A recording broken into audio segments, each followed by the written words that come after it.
diamante guarda um mistério profundo. Se for falsa, perde o encanto, fica o verso moribundo. Palavra é pedra preciosa, brilha no céu do poema, quando escrita silenciosa, lapidada cobre o tema.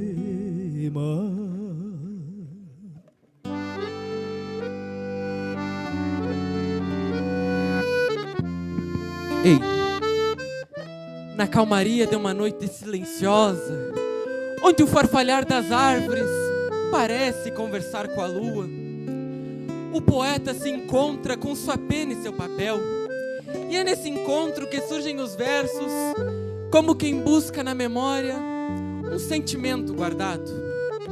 A poesia é o eco de uma terra que nunca esqueceu de suas origens, e por mais simples que os versos sejam, eles são parte essencial da construção da identidade do gaúcho e nos conectam ao passado e às tradições que se perpetuam de geração em geração.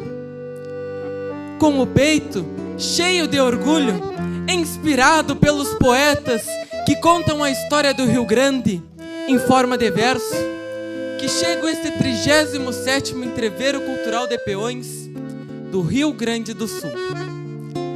Saudações tradicionalistas a todos os presentes. Sou João Vitor Wegner Aires Vila Real, tenho 16 anos e represento como primeiro guri farroupilha a 13ª Região Tradicionalista e o Centro de Tradições Gaúchas Bento Gonçalves.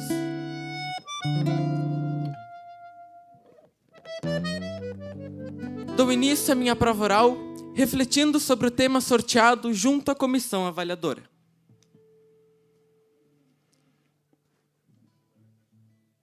A presença de grandes lideranças marcou a história do Rio Grande do Sul. Qual homem gaúcho te inspira e de que forma ele influencia sua trajetória como tradicionalista e como pessoa? Ao sortear esse tema, eu pude refletir um pouco de que a história do nosso estado do Rio Grande do Sul, a nossa identidade, foi forjada através de grandes líderes, seja em grandes guerras, na assinatura de tratados ou também na Revolução Farroupilha. E também me fez refletir sobre os primórdios do movimento tradicionalista gaúcho, através de Paixão Cortes e também do Grupo dos Oito. Mas ao sortear esse tema, ao ler que eu teria que falar sobre qual homem que me inspira, para ser sincero para os senhores, eu poderia falar de qualquer uma dessas pessoas que moldaram a nossa identidade. Mas eu decidi falar sobre o meu pai, João Paulo Soares Vila Real, que foi ele, um homem gaúcho que veio de São Gabriel para se chegar aqui em Santa Maria, que rodou o Brasil todo ao longo de sua carreira como militar, que foi ele que fez com que eu entrasse dentro de um CTG, que foi através dos anos, por exemplo, de 2017, onde ele frequentava a invernada veterana do CTG Bento Gonçalves, que eu tive o primeiro contato com o tradicionalismo. E foi com ele que eu aprendi tudo sobre pessoa e também sobre valores do tradicionalismo gaúcho. Como pessoa, eu posso falar sobre a educação que ele deu para mim, sobre as virtudes e valores que moldam esse ser que hoje está aqui se apresentando. Também foi dele que eu ergui um legado que me possibilitou adentrar numa instituição militar, pois hoje eu sou aluno do Colégio Militar de Santa Maria, e foi através da inspiração da pessoa dele, que já é militar da ativa, que eu pude me inspirar e assim estar dentro dessa instituição, aprendendo sobre os seus valores, costumes e também virtudes. E que também são eles que me inspiram para a profissão que eu quero seguir no futuro. E como tradicionalista, ele, como patrão do Centro de Tradições Gaúchas Bento Gonçalves, aceitou esse compromisso para entrar comigo nessa jornada. Que, juntamente com ele, foi com quem eu aprendi a cevar o meu primeiro mate, a fazer o meu primeiro churrasco, que são provas que são necessárias para que a gente concorra no entreveiro. E também com ele, foi tudo que eu aprendi sobre a Carta de Princípios, que, quando pequeno, eu não conhecia muito, mas que, a partir dos ensinamentos dele, sempre quando eu entrava no CTG, eu via, à esquerda da primeira porta, ela dependurada lá. E também foi através dele que eu pude desfrutar novas áreas do tradicionalismo, como, por exemplo, dos jogos campeiros, onde eu e ele, juntamente com outros amigos nossos, participamos da Regional de Truco daqui da 13ª Região Tradicionalista. E também, no final do ano passado, eu tive a oportunidade de participar da 9ª edição do Enecamp.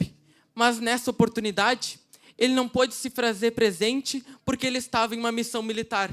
Ele foi para a cidade de Boa Vista, juntamente com outros militares do Brasil inteiro, para defender e também auxiliar na migração de, por exemplo, pessoas que vieram da Venezuela e também das comunidades indígenas. Então, assim, eu concluo minha explanação reforçando que o homem que me fez esse ser tradicionalista, essa pessoa que cultua os valores do tradicionalismo gaúcho e também que conversa com as pessoas, que dialoga com todo mundo e que é esse tradicionalista que hoje está aqui concorrendo nesse entreveiro, foi tudo graças ao meu pai. E a ti, o meu muito obrigado.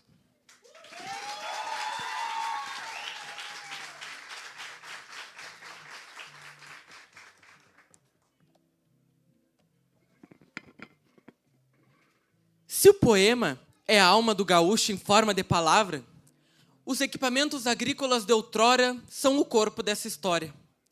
Forjados no suor e na sabedoria de um povo que cultivou não apenas a terra, mas também a própria identidade.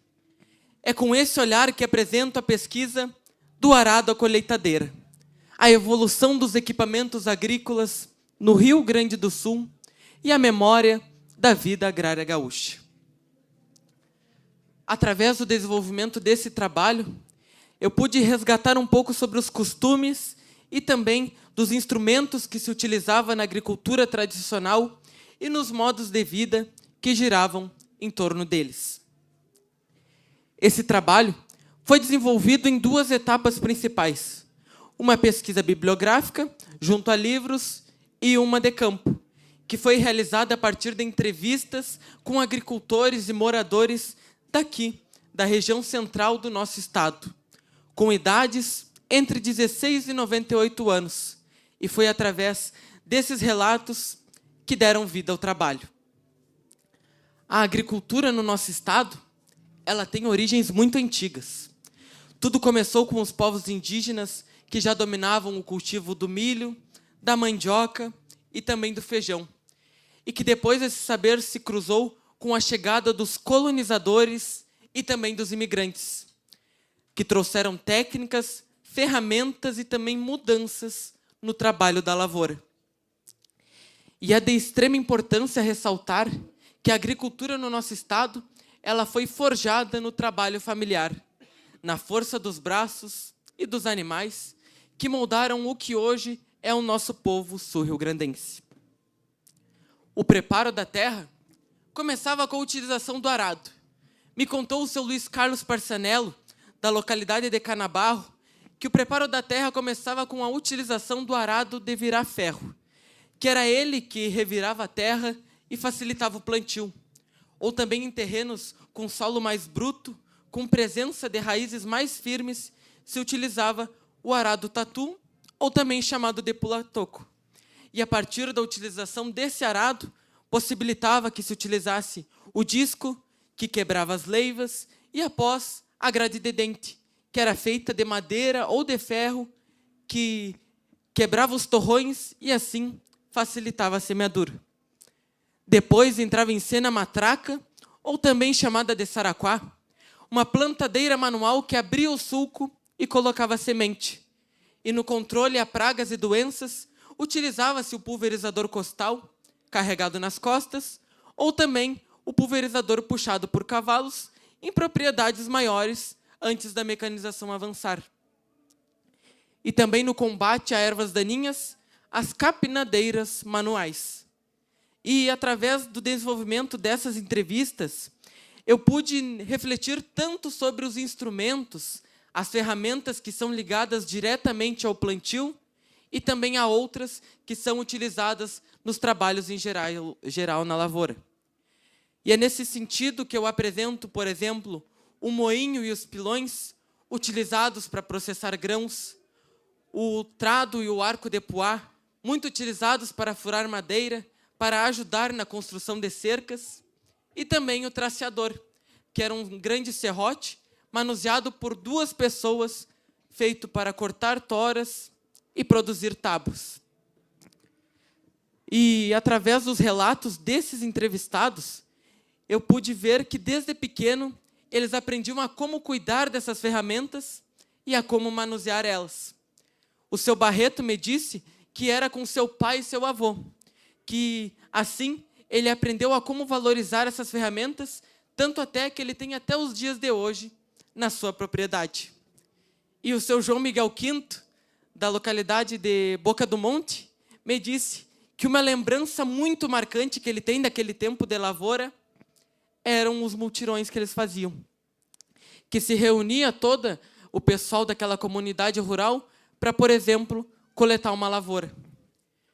Mas com o passar do tempo chegou a mecanização e com isso foram introduzidos tratores e plantadeiras mecânicas, pulverizadores motorizados nos nossos campos, que trouxeram agilidade no trabalho, mas, por outro lado, deram o enfraquecimento de algumas relações interpessoais. E a pesquisa, além de refletir sobre o passado, também abriu portas para ver sobre o futuro e o presente da agricultura. E é nesse sentido que eu destaco o projeto Jaçanã, o qual eu sou um dos autores, em que nós pegamos a matéria-prima da planta aquática da Salvinia auriculata e transformamos ela em um adubo, mostrando como a agricultura pode caminhar junto com a ciência, tornando com que essa praga invasora se torne uma solução sustentável. Então, encerro minha explanação, ressaltando que o futuro da agricultura no nosso estado deve buscar o equilíbrio entre a tradicionalidade e a modernidade. Que as novas máquinas sigam evoluindo, mas nunca esqueçamos que foi na agricultura familiar, na força dos braços e dos animais, que foi moldada a essência do nosso povo sul-riograndense. O meu muito obrigado.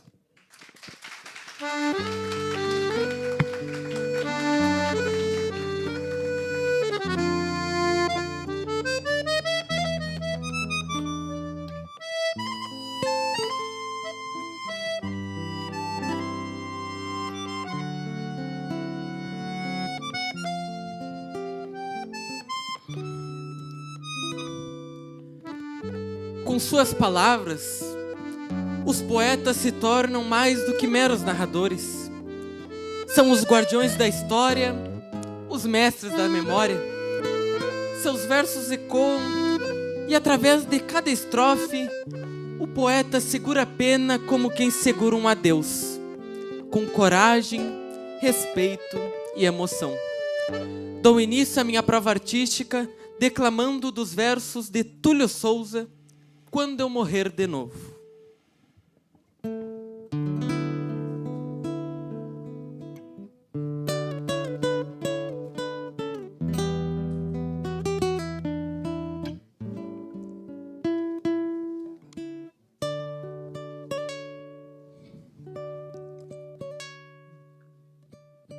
Quando eu morrer de novo, avisarei aos amigos com antecedência, pois eu querer a maior festa que um defunto já fez.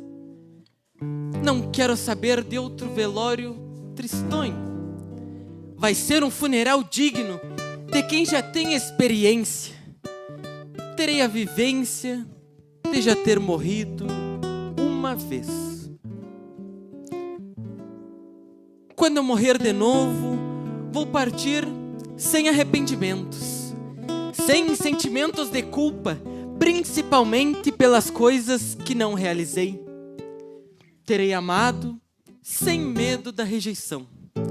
Terei dito 1000 sims para cada não. Terei pedido perdão mesmo sem ser culpado. Terei errado sem receios. Terei sido quase inconsequente. Não terei pensado no fim, só nos meios. Quando eu morrer de novo, deixarei um testamento simples. Meus poemas devem ser entregues aos que acharem algum sentido nas linhas tortas. As poesias, diferentes de mim, não estarão mortas. Aos outros que tenham sorte na empreitada, pois de mim não restará mais nada. Quando eu morrer de novo, já terei alguma cancha no céu ou no inferno. Então, vou quebrar algumas regras antigas. Voltarei para prosear com os amigos em vida e recomendar. Guardem no silêncio as palavras menos sinceras. Não economizem beijos e abraços.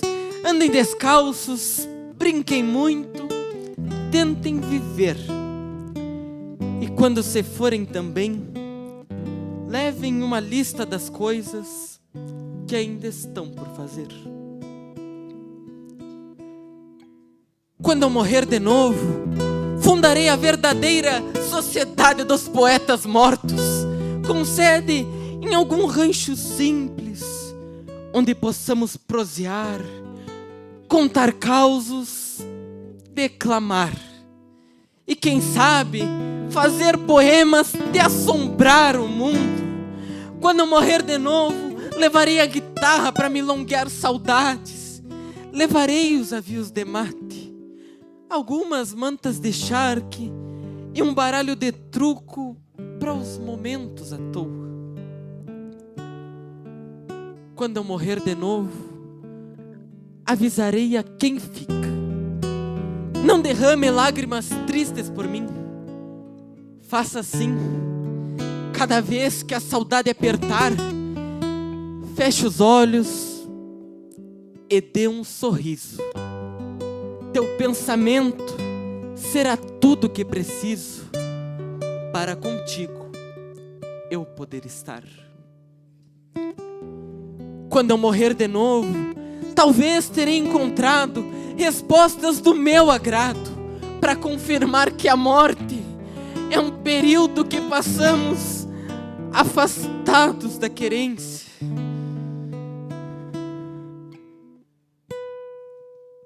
Quando eu morrer de novo, terei a certeza no início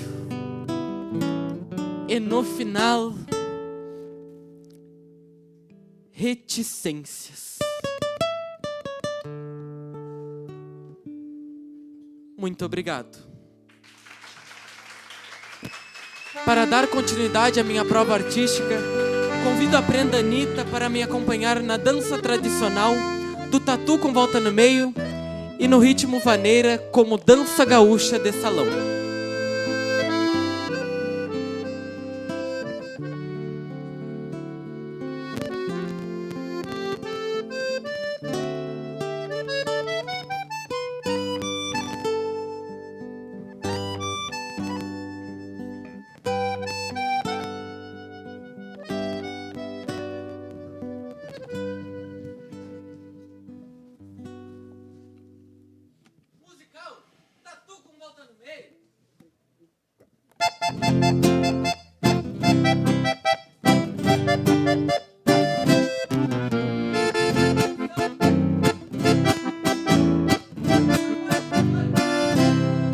Eu vim pra contar a história de um tatu que já morreu, passando muito trabalho por este mundo de Deus. anda roda o tatu é meu, altinhano veio, tatu é teu. Anda roda o tatu é meu, altinhano veio, tatu é teu. O tatu é bicho manso, nunca mordeu a ninguém, só deu uma dentadinha na perninha do seu bem. Anda roda tatu da roça, moça bonita da perna grossa. Anda roda tatu da roça, moça bonita da perna grossa. O tatu subiu a serra com fama de laçador. Bota laço, tira laço, bota pelos de amor. Anda roda o tatu, não cansa o sapateado, que é o bom da dança. Anda roda o tatu, não cansa o sapateado, que é o bom da dança. Eu vim pra contar a história de um tatu que já morreu, passando muito trabalho por este mundo de Deus. Anda roda o tatu é meu, altinhano veio, tatu é teu. Anda roda o tatu é meu, altinhano veio, tatu é teu.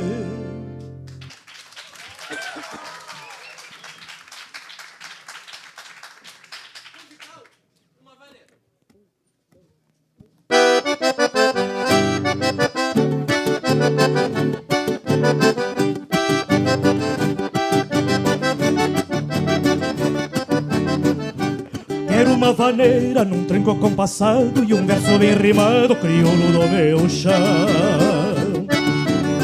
abrindo horizontes pelo céu da pampa, trazendo uma esperança ao meu coração. Quero uma vaneira do sul do meu país, um canto de raiz, tocando a vida em frente. Que a fibra galponeira se afirme a cada dia, trazendo alegria pra alma dessa gente. Quero uma vaneira que fale de flores, replantando amores pela vida fora, para que os valores das coisas antigas floresçam em cantigas dos tempos de agora. Quero uma vaneira que fale de flores, replantando amores pela vida fora, para que os valores das coisas antigas floresçam em cantigas dos tempos de agora.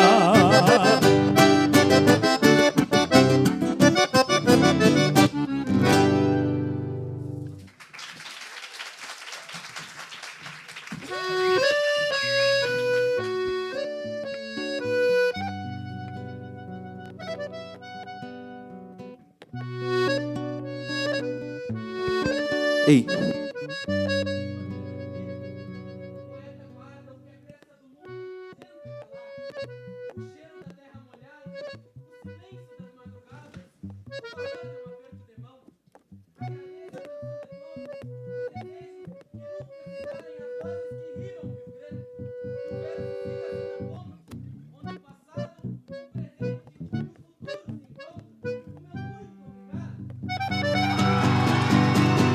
O segredo do meu canto traz jeito e simplicidade, essa gente de verdade que o tempo insiste em olvidar.